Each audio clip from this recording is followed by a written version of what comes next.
තවත් සුන්දර දවසක්.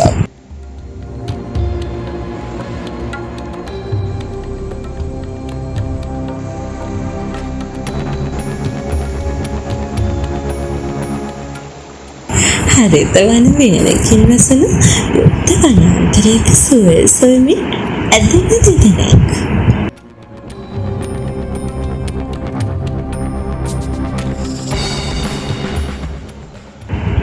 අනාදිමත් කාලයක සිට පැවත එන සංස්කෘතික බැමි සුණු විසුණු කරවන මානසික නිදහසක්.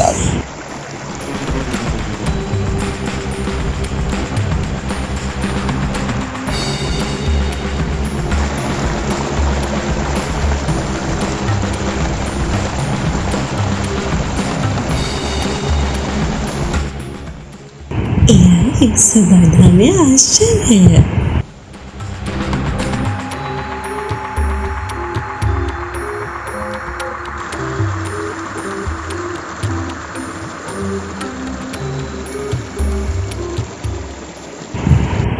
යටිසිතේ රැඳී සත්‍ය හැඟුමන් පුරුදු කරවන ඒ නිමේෂය.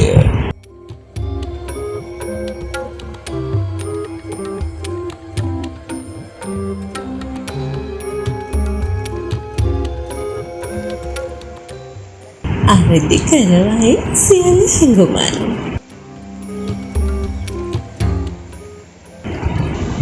වනපෙත ගුප්තයි පියකරුයි.